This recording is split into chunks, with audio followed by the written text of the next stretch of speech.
Today we will see how do we find out perquisite value of rent-free accommodation when it is provided on a furnished manner.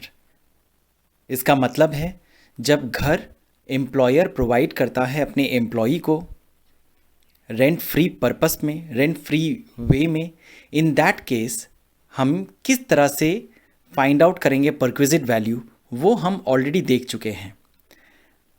In case where the employer not only gives the employee rent-free accommodation, but he also provides certain furnitures. So how do we find out valuation of rent-free furnished accommodation? वो हम लोग यहाँ देखेंगे. सबसे पहले यहाँ पे कुछ स्टेप्स मैंने लिखा है, इसे हम लोग देखते हैं. Valuation of rent free furnished accommodation किस तरह से फाइंड आउट करना है वो इन 2 स्टेप्स में पता चल जाएगा. पहला स्टेप है find out value of perquisite on the assumption that accommodation is unfurnished. मतलब स्टेप 1 में हम लोग perquisite value of rent free accommodation उसी तरह से निकालेंगे जिस तरह से हम लोग अनफर्निश्ड एकोमोडेशन का फाइंड आउट करते हैं. एंड वी नो कि finding out rent free accommodation for unfurnished house किस तरह से निकाला जाता है. हमें ऑलरेडी पता है कि most of the cases 15% of salary he rent free accommodation का वैल्यू होता है. और भी बाकी केसेस हैं जिसमें हम लोग देखते हैं कि अगर पॉपुलेशन के हिसाब से वो डिपेंड करता है. दूसरा स्टेप यहाँ पे है to the value so arrived at. जो वैल्यू हमें स्टेप 1 में मिला उसके साथ ऐड करेंगे value of furniture which is 10% per annum of the original cost of furniture if the furniture is owned by employer. Else, actual hire charges payable if furniture is hired by the employer. यहाँ पे step 2 में क्या करना है, हमें जो भी value of perquisite step 1 के हिसाब से आया उसके साथ हमें 10% ऑफ कॉस्ट ऑफ फर्नीचर को जोड़ना है, ऐड करना है. अगर मैं एग्जाम्पल के तौर पे अगर आपको बताऊं, सपोज 1 लाख रुपया का फर्नीचर मेरे एम्प्लॉयर ने मेरे घर पे प्रोवाइड किया है, उसका कॉस्ट 1 लाख रुपया है. So we will add 10% of 1 lakh which is coming to 10,000 rupees with step 1. मतलब अनफर्निश्ड हाउस का जो परक्विजिट वैल्यू है उसके साथ हम लोग प्लस करेंगे 10,000 रुपीज़. इन सर्टेन सिचुएशंस जो फर्नीचर है वो एम्प्लॉयर का ओन किया हुआ नहीं रहता है. In that case we can not add cost of furniture का 10%. In that case we have to find out how much hire charges the employer is actually paying for those furnitures. मतलब अगर furniture का मालिक मेरे employer नहीं है तो वो फर्नीचर वो कहीं से भाड़े पे लेके एम्प्लॉय को प्रोवाइड कर रहे हैं. तो हमें फाइंड आउट करना पड़ेगा कितना फेयर या कितना रेंट या कितना हायर चार्जेस वो मेरे एम्प्लॉयर पे कर रहे हैं फर्नीचर्स के ओनर को. तो जो भी अमाउंट वो फर्नीचर्स के ओनर को पेमेंट कर रहे हैं वो यहाँ पे प्लस हो जाएगा, जुड़ जाएगा perquisite value of unfurnished accommodation के साथ. सो यहाँ पे 2 बातें हो गई. हो सकता है फर्नीचर का ओनर जो है मेरे एम्प्लॉयर होंगे. अगर फर्नीचर का ओनर मेरे एम्प्लॉयर हैं तो कॉस्ट का 10%, फर्नीचर का कॉस्ट का 10% जुड़ जाएगा स्टेप 1 के साथ. अगर फर्नीचर का ओनर मेरे एम्प्लॉयर नहीं है तो फिर देखना है हमें कि वो कितने रुपये का हायर चार्जेस पेमेंट करके वो फर्नीचर हमें प्रोवाइड कर रहे हैं. तो जितना भी हायर चार्जेस वो पेमेंट कर रहे हैं वो स्टेप 1 में जुड़ जाएगा. आगे देखते हैं. If accommodation is provided in a hotel 24% of salary और actual charges paid for such hotel which ever is lower. मतलब कभी कभी क्या होता है कि किसी एम्प्लॉय को एम्प्लॉयर होटल में एकोमोडेशन प्रोवाइड करते हैं. That hotel can be any level, मतलब वो 5 स्टार, 3 स्टार, 2 स्टार, 4 स्टार, कोई भी होटल हो सकता है. अगर कभी भी एम्प्लॉयर अपने एम्प्लॉय को होटल में एकोमोडेशन प्रोवाइड करता है और वो नॉर्मल एकोमोडेशन है, मतलब वो एकोमोडेशन ट्रांसफ़र या रिलोकेशन से रिलेटेड नहीं है, नॉर्मल एकोमोडेशन है। So in that case 24% of salary या फिर जो भी होटल का चार्जेस है दोनों को कंपेयर करेंगे, जो छोटा होगा उसको हम लोग लेंगे perquisite value of rent free accommodation. वापस कहता हूं मैं कि in case where accommodation is provided in hotel, तो फिर 24% ऑफ सैलरी या फिर होटल का नॉर्मल चार्जेस, जो होटल का चार्जेस हैं वो दोनों को कंपेयर करेंगे, which ever is lower that will form part of rent free accommodation. If such hotel accommodation is provided in relation to relocation or transfer of employee, then for the first 15 days, rent-free accommodation is not chargeable to tax. यहाँ पे क्या है कि अगर rent free accommodation जो है इन hotel provide किया गया है इन रिलेशन टू ट्रांसफ़र, मतलब एम्प्लॉय को रिलोकेट किया गया प्लेस ए से प्लेस बी में। फॉर एग्जाम्पल, एम्प्लॉय पहले काम करता था कलकत्ता, अभी उसका रिलोकेशन या ट्रांसफ़र हो गया हैदराबाद में। So in that case it is possible that employer is providing hotel accommodation in Hyderabad. तो एम्प्लॉय के लिए पॉसिबल नहीं होता है कि वो साथ ही साथ हैदराबाद में जाके एक घर ढूंढ के रहना शुरू कर दे। It takes the employer some time to find out place of residence. So, to give the employee a relief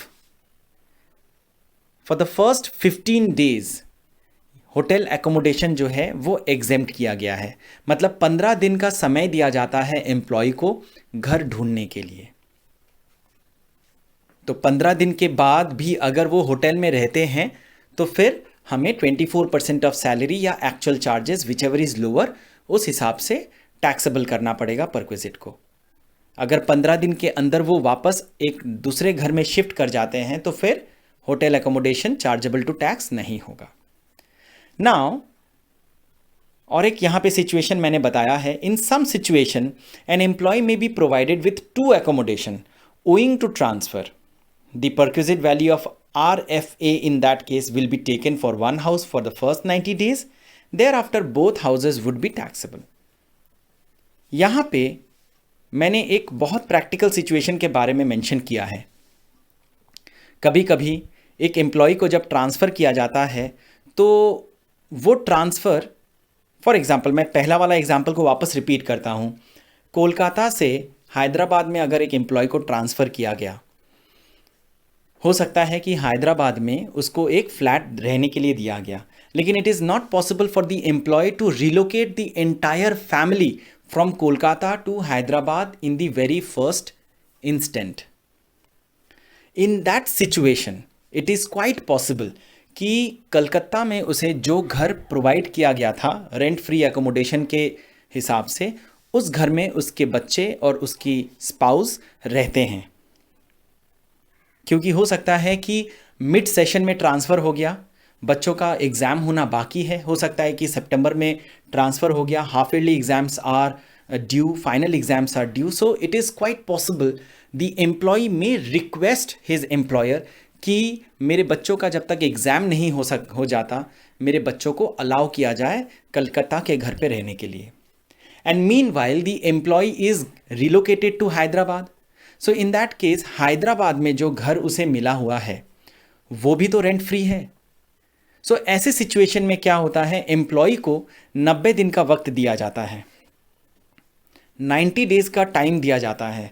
for the first 90 days from relocation the employee may acquire 2 accommodation on a rent free basis, and वो 2 घर अगर लेता भी है तो rent free accommodation कोई भी एक घर के लिए ही वैल्यू होगा, दूसरा घर will be exempted for the first 90 days. Remember मैं क्या कह रहा हूं यहाँ पे, इन केस ऑफ रिलोकेशन और ट्रांसफ़र कभी कभी एक एम्प्लॉय को 2 घर का एकोमोडेशन प्रोवाइड किया जाता है 2 अलग अलग जगहों में।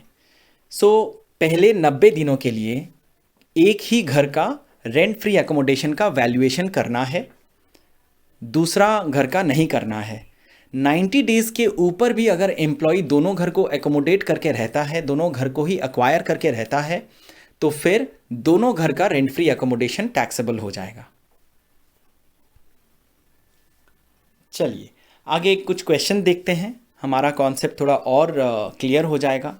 Question 5, mister S received during the previous year ending March 31, 2020 emoluments consisting of basic pay rupees 1,62,000, special allowance rupees 17,000 and reimbursement of medical expenditure 3,800. Let me tell you, reimbursement of medical expenditure का मतलब है कि hospital में खर्चा हुआ medical related और employer ने उसको मेडिकल एक्सपेंडिचर का रीइंबर्समेंट दे दिया, मतलब वो पैसा उसके सैलरी में वापस से जुड़ गया।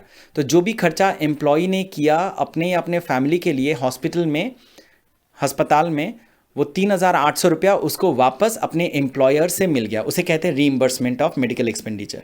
ये परक्विजिट है, ये बेनिफिट है, ठीक है। सो हम लोग रेंट फ्री एकोमोडेशन जब कैलकुलेट करेंगे तो याद रखिएगा मेडिकल एक्सपेंडिचर रीइंबर्समेंट वहाँ पे नहीं लेना है, क्योंकि वहाँ पे स्पेसिफिकली बताया हुआ है जो भी perquisite section 17 with in bracket 2 में इंक्लूड किया जाता है वो रेंट फ्री एकोमोडेशन के वैल्यू में हम लोग नहीं लेते हैं।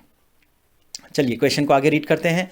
His employer has also provided a rent free flat in Bombay, it is a furnished flat, lease rent of the unfurnished flat is 50,000। मतलब ये जो फर्निश्ड अनफर्निश्ड फ्लैट है, इसका रेंट है 50,000 रुपया जो एम्प्लॉयर पेमेंट करता है, लीज रेंट है। चलिए, सम ऑफ द हाउस होल्ड appliances provided to Mr. S with effect from June 1, 2019 are owned by employer, cost price of which is 36,000. Date of purchase April 1, 1960 and written down value as on April 1, 2019 620. देखिए क्या हो रहा है, मैं वापस से एक बार समझा दूं। लीज रेंट तो मैंने बता दिया 50,000 रुपया है। इस घर में कुछ अप्लायंसेस, कुछ फर्नीचर्स, अप्लायंसेस मतलब हो गया, आप समझ लीजिए माइक्रोवेव ओवन हो सकता है, गैस स्टोव हो सकता है, फैन हो सकता है, रेफ्रिजरेटर हो सकता है, कुछ भी स्पेसिफिकली नहीं बताया हुआ है, कुछ अप्लायंसेस प्रोवाइड किया गया है जिसे एम्प्लॉयर ने और वो प्रोवाइड किया गया है कब से, जून 1 तारीख से, 2019 के जून 1 तारीख से प्रोवाइड किया गया है। और ये जो अप्लायंसेस हैं उसका कॉस्ट प्राइस 36,000 रुपया है, 36,000 है। ये एसेट्स, ये अप्लायंसेस एम्प्लॉयर ने खरीदा था अप्रैल 1, 1960, 1960 साल में खरीदा हुआ है। इसका रिटर्न डाउन वैल्यू दिया हुआ है 620 रुपया अप्रैल 1 में। और हम लोग किस तरह से इसको वैल्यू करेंगे, तो याद रखिए मैंने अभी कुछ देर पहले कहा अगर कोई भी फर्नीचर प्रोवाइड करता है एम्प्लॉयर तो फिर कॉस्ट का 10% आता है, WDV से हमें मतलब नहीं है। चलिए आगे देखते हैं। Employer pays ₹10,000 annually as hire charges for three air conditioners installed throughout the previous year in rent free flat. Compute the taxable value of perquisite if Mr. X is a secretary in the Ministry of Law and rupees 4,000 is license fee of unfurnished flat as per the central government rules. Situation B, Mr. S is the managing director of ABC Limited. Does it make any difference if Mr. S has been provided a hotel accommodation throughout the year, tariff being rupees 1,20,000 per annum. चलिए आराम से देखते हैं question को, वापस से एक बार अच्छा से समझ ले, वापस से एक बार रीड कर लीजिए क्वेश्चन को, आराम से शुरू करेंगे, ठीक है। चलिए सबसे पहले तो हम लोग देखेंगे सिचुएशन 1 का हमारा कि अगर मिस्टर एस जो है वो सेक्रेटरी ऑफ सेंट्रल गवर्नमेंट होते हैं तो क्या होगा।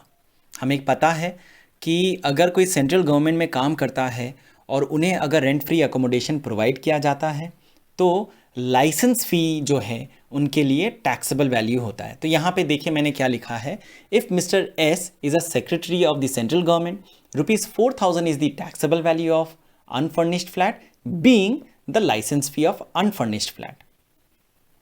देखिए हमारा यहाँ पे सबसे पहला स्टेप है to find out value of unfurnished flat,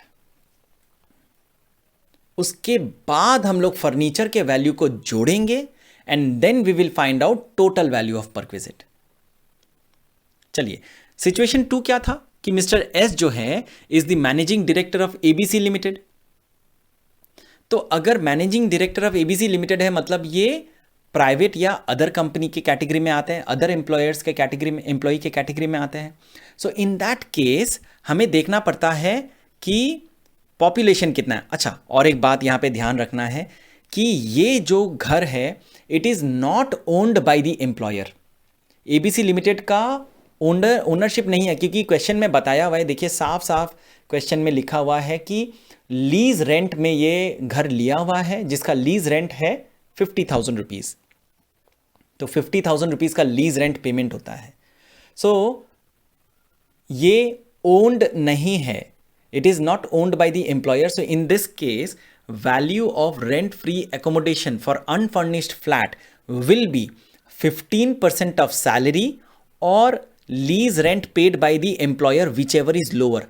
I'm telling you again, in this case, since the house is not owned by the employer, value of rent free accommodation will be 15% of salary or rent paid by, lease rent paid by the employer, whichever is lower.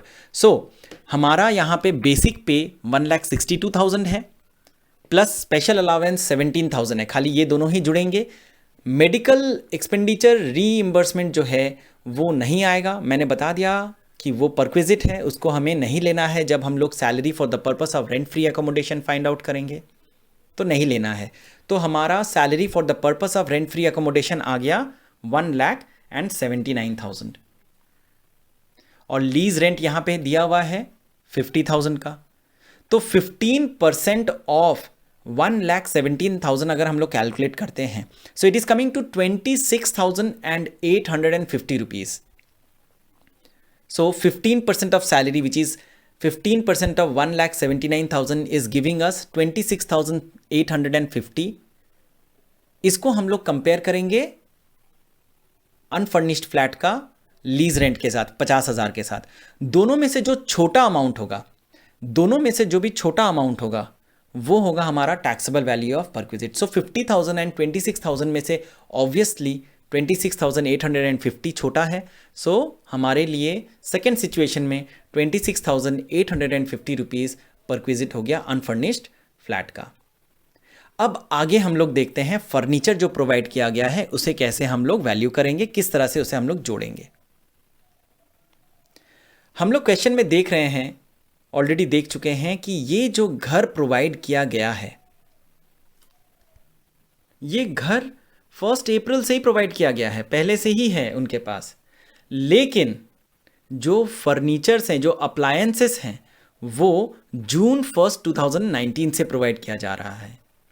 तो अगर जून 1 से 31 of March compute किया जाए तो total 10 महीने होते हैं।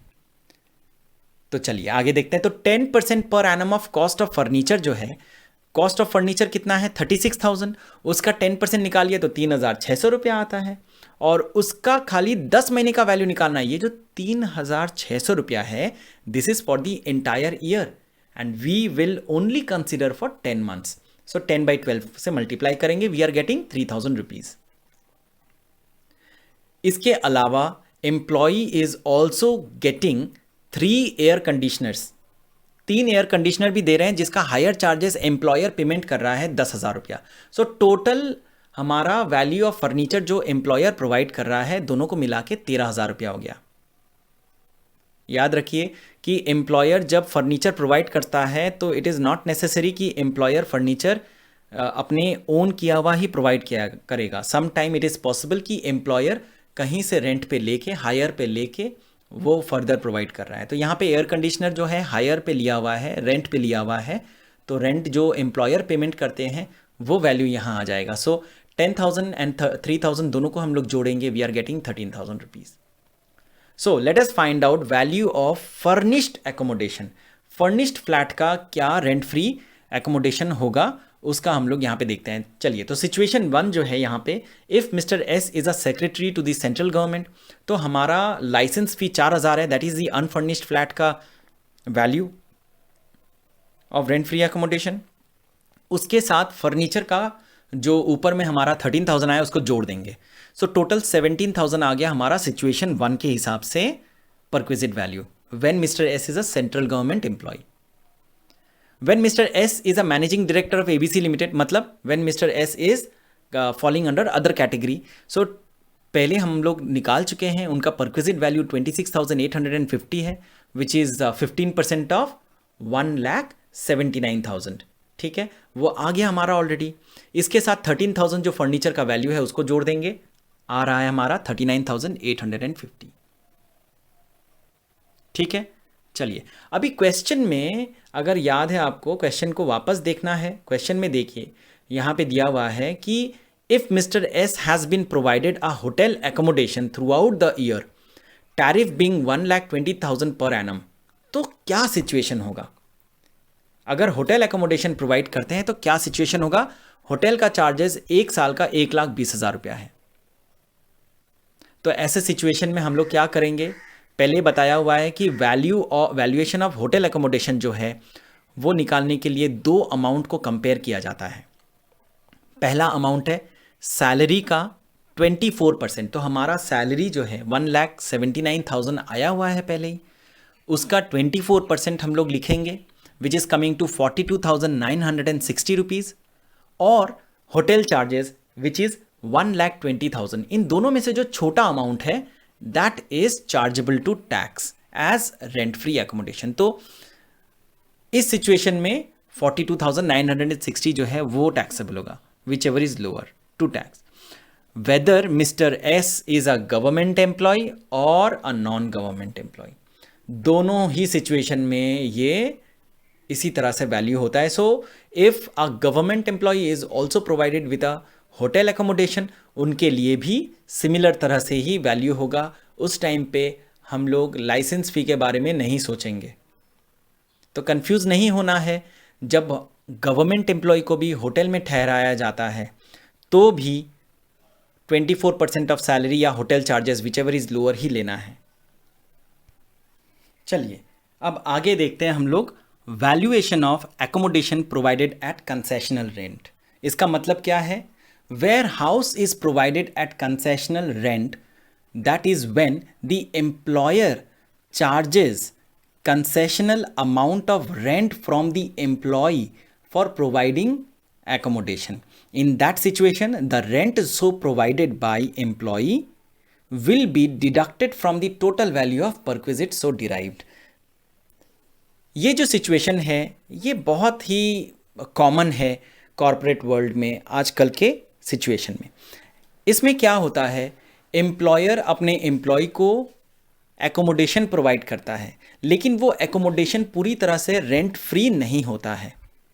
Employer अपने एम्प्लॉय के सैलरी से कुछ अमाउंट ऑफ रेंट रिकवर कर लेता है। मतलब क्या है कि वो जब अपने एम्प्लॉय को सैलरी पेमेंट करता है तो कुछ अमाउंट अपने एम्प्लॉय के सैलरी से वो माइनस कर देता है, डिडक्ट कर देता है in respect of rent free, in respect of accommodation. So जो भी रेंट एम्प्लॉय के सैलरी से कट जाता है रेंट फ्री एकोमोडेशन के लिए या फिर ये एकोमोडेशन के लिए, वो अमाउंट जो है टोटल वैल्यू ऑफ परक्विजिट जैसे हम लोग निकाले अभी तक वैसे निकालेंगे, उससे हम लोग ये जो रेंट एम्प्लॉय का पेमेंट हो रहा है वो माइनस हो जाएगा। फिर जो भी बैलेंस अमाउंट आएगा उसे हम लोग कहेंगे रेंट फ्री एकोमोडेशन या फिर एकोमोडेशन एट कंसेशनल रेंट। चलिए ये क्वेश्चन को, इस सिचुएशन को अच्छा से इलाबोरेटेड तरीके से यहाँ पे मैंने एक क्वेश्चन से एक्सप्लेन किया हुआ है, अच्छा से देखते हैं। ये हमारा थोड़ा बड़ा क्वेश्चन है। चलिए question 6, mister S a regular employee of a limited gets the following emoluments during the previous year 2019-20. Basic salary 60,000 per month, which has been increased to 70,000 per month from January 1, 2020. Dearness allowance rupees 4,000 per month, 72% of which is part of salary for computing all retirement benefits. Education allowance rupees 550 per month per child for 4 children. Medical allowance rupees 400 per month. Transport allowance rupees 1950 per month, out of which rupees 100 per month is used for covering the journey between office and residence, and rupees 250 per month is used for other purposes. Besides, he gets rupees 20,000 per month as house rent allowance up to November 30, 2019. Rent paid at Ghaziabad rupees 18,000 per month. With effect from December 1, 2019, he has been provided at furnished flat by the employer at Delhi. Rent paid by employer rupees 26,000 per month.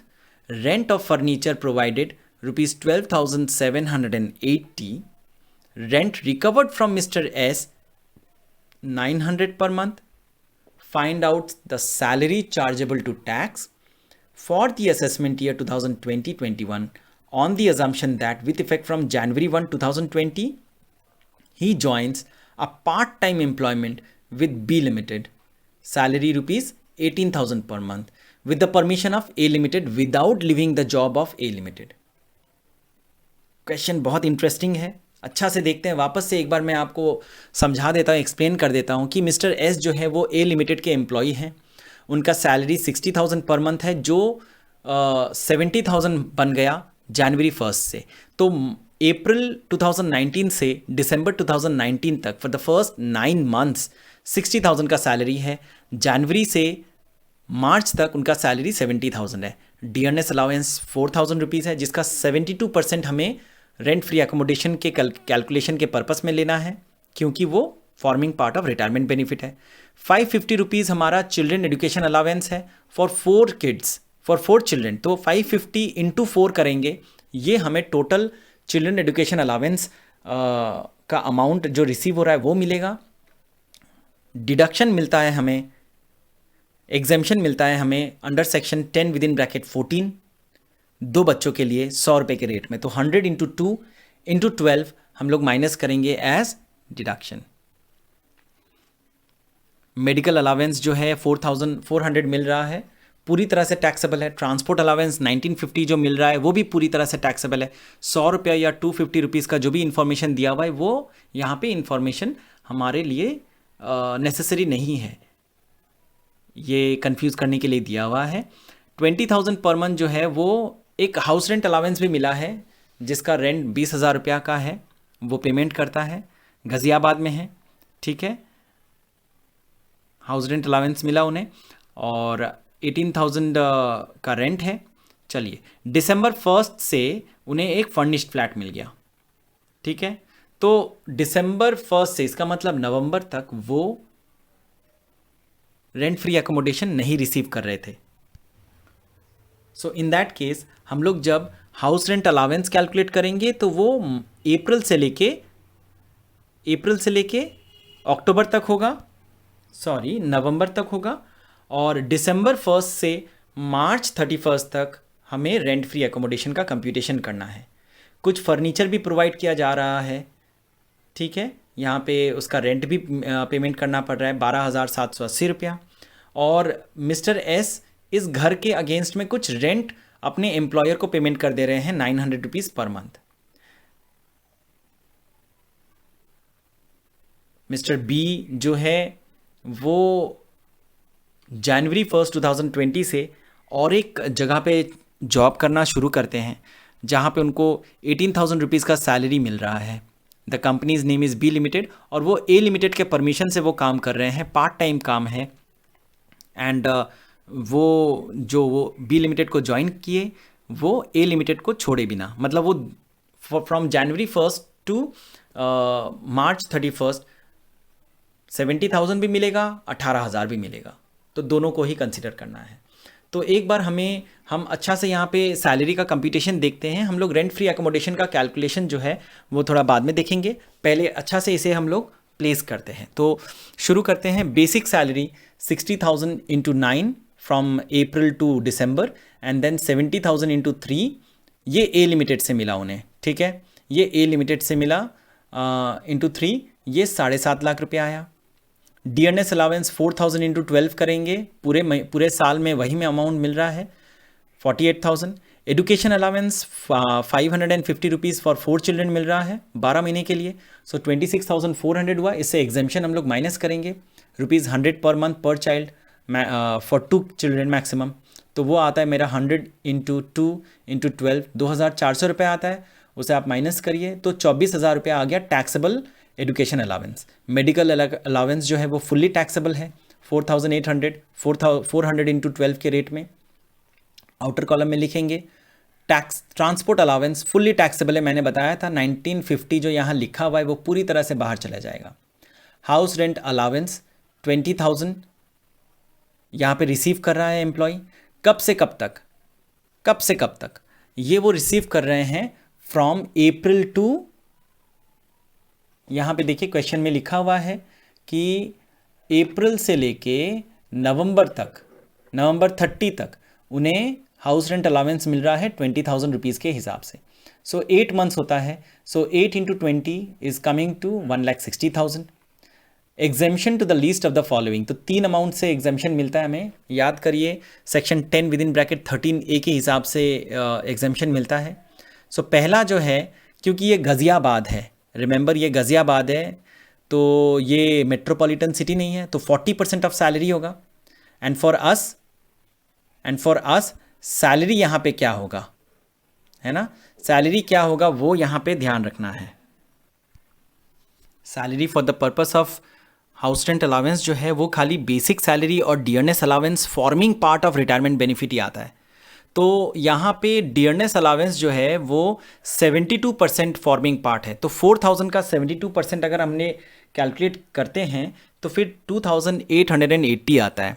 And from April से लेके नवंबर तक salary में कोई भी change नहीं है, जनवरी में जाके सैलरी चेंज होता है, तो दिसंबर और नवंबर तक 60,000 ही है, तो 60,000 प्लस 2,880 जोड़ेंगे तो आता है मेरा 62,880। इसका 40% इज कमिंग टू 25,152। ये 1 महीने का है, ठीक है, ये 1 महीने का है और हमें 8 महीने तक ये मिल रहा है, तो 25,152 को आप 8 से मल्टीप्लाई करिए तो 8 महीने जितने दिन का हाउस रेंट अलावेंस मिल रहा है उतने दिन का मेरा 40% मिल गया। सेकेंड इज जितना हमें हाउस रेंट अलावेंस मिल रहा है वो कैटेगरी को आप लिख दीजिए, तो एक्चुअल अमाउंट रिसीव जो 20,000 है वो 20,000 into 8 which is coming to 1,60,000। And यहाँ पे लास्ट कैटेगरी क्या था, याद करिए, rent paid over 10% of salary. Rent कितना पेमेंट हो रहा है, देखिए क्वेश्चन में लिखा हुआ है, साफ साफ क्वेश्चन में लिखा हुआ है 18,000 का रेंट पेमेंट होता है यहाँ पे, ठीक है, 18,000 का रेंट पेमेंट होता है यहाँ पे। और 10% ऑफ सैलरी, 10% ऑफ सैलरी क्या होगा यहाँ पे 62,880, उसका 10% 6288, तो 18,000 माइनस 6,288 अगर करते हैं हम लोग तो फिर हमें 11,712 रुपया मिलता है।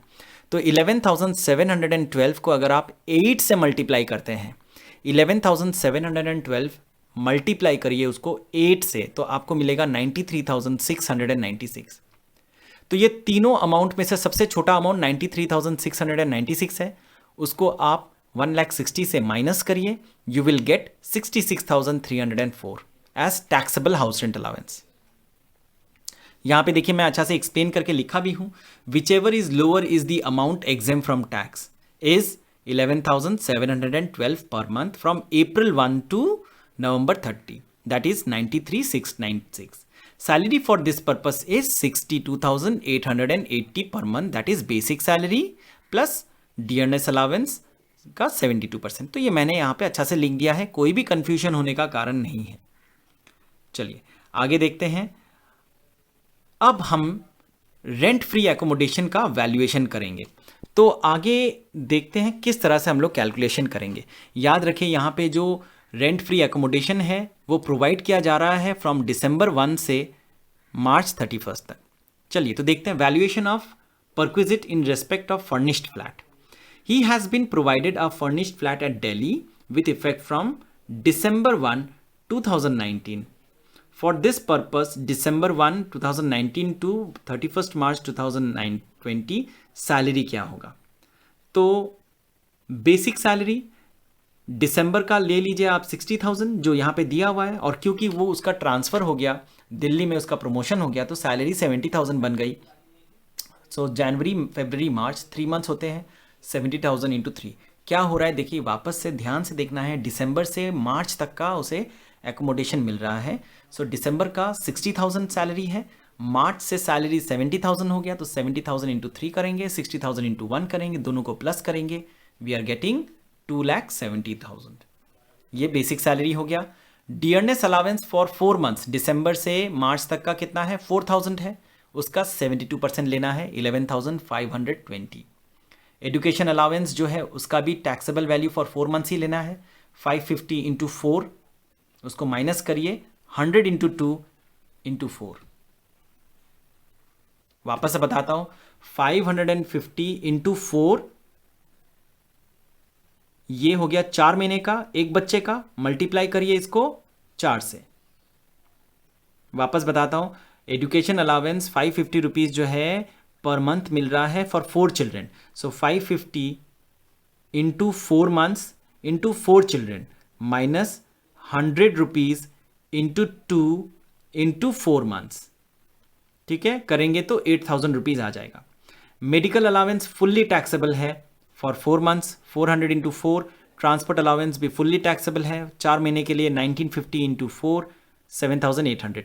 याद रखिए यहाँ पे खाली 4 महीने का ही निकालना है, बिकॉज रेंट फ्री एकोमोडेशन जो है वो खाली 4 महीना ही प्रोवाइड किया गया है, फ्रॉम दिसंबर से मार्च तक. मार्च में हमारा साल ख़त्म हो जाता है, इसलिए हम लोग उसके आगे नहीं सोचते हैं. इस साल के वैल्यूएशन में खाली मार्च तक ही हम लोग कंसिडर करेंगे. सो फ्रॉम दिसंबर टू मार्च 4 महीने का ही हमें परक्विजिट वैल्यू कैलकुलेट करना है.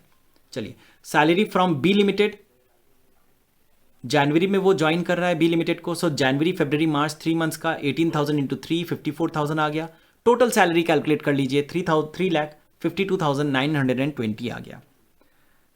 फर्नीचर भी इसके साथ हमें मिल रहा है कुछ, है ना. सो फर्नीचर क्या मिल रहा है वो तो हम लोग बाद में देखेंगे. फर्नीचर क्या मिल रहा है, हमें पहले निकालना है परक्विजिट फॉर अनफर्निश्ड एकोमोडेशन. याद रखिए मैंने कहा था आप लोग को, जब भी फर्निश्ड एकोमोडेशन प्रोवाइड किया जाता है तो पहला स्टेप है हम लोग अनफर्निश्ड एकोमोडेशन का वैल्यू निकालेंगे. सो अनफर्निश्ड एकोमोडेशन का वैल्यू कैसे निकालेंगे? अगर लीज रेंट पे फ्लैट लिया हुआ है तो 15% ऑफ सैलरी और lease rent paid by the employer which ever is lower. तो यहाँ पे लीज रेंट जो है वो 26,000 का दे रहा है, तो 26,000 पर मंथ का लीज रेंट पेमेंट हो रहा है. For 4 month it is coming to 1,04,000. 26,000 को मल्टीप्लाई करिए 4 से, you will get 1,04,000 lease rent. और 15% ऑफ सैलरी मतलब 3,52,920 को अगर आप 15% से मल्टीप्लाई करेंगे आपको मिलेगा 52,938. तो जाहिर सा बात है लीज रेंट जो 1,04,000 रुपया है वो 52,000 और 52,938, इन दोनों में से छोटा फिगर, छोटा अमाउंट 52,000 वाला है, 52,938 वाला है. इसको हम लोग परक्विजिट वैल्यू पकड़ लेंगे फॉर अनफर्निश्ड फ्लैट. इसके साथ ऐड करिए रेंट ऑफ फर्नीचर. ठीक है, 12,780 जो रेंट मिल रहा है उसको प्लस करना है.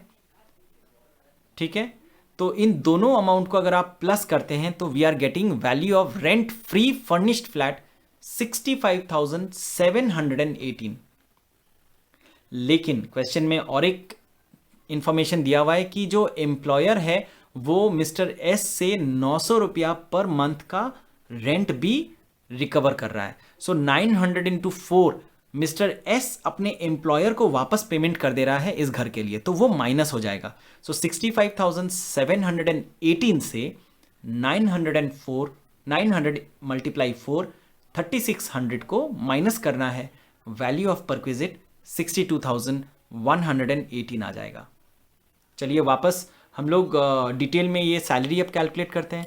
तो ये हमारा वैल्यू ऑफ परक्विजिट जो 62,118 है, इसको आपको प्लेस करना है taxable value of rent free furnished house में। इसके बाद और क्या मिस्टर एस को मिल रहा है, सैलरी फ्रॉम बी लिमिटेड 18,000 के हिसाब से 54,000 फॉर 3 मंथ्स। अब टोटल सैलरी को आप कैलकुलेट कर लीजिए, 7,50,000 प्लस 48,000 प्लस 24,000 4,800 23,400 66,304 62,118 54,000।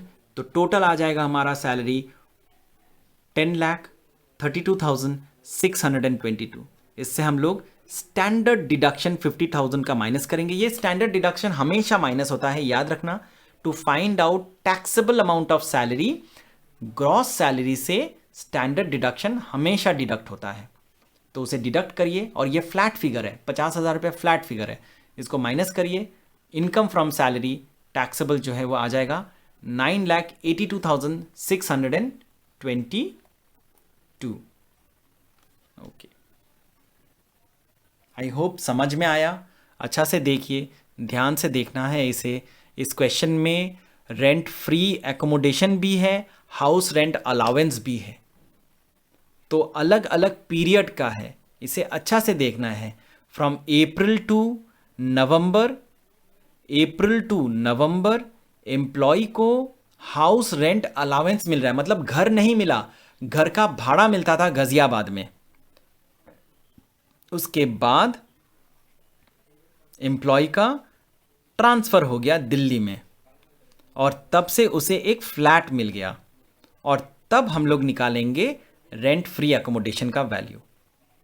तो ध्यान रखिए, हम लोग का 8 महीना का हाउस रेंट अलाउंस कैलकुलेट हो रहा है और 4 महीने का रेंट फ्री एकोमोडेशन कैलकुलेट हो रहा है।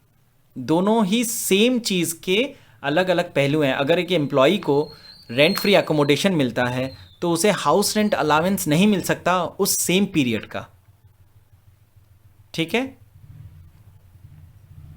आई होप समझ में आया। देखिए अच्छा से, नहीं समझ में आएगा तो वापस से देखिए, आई होप समझ में आ जाएगा।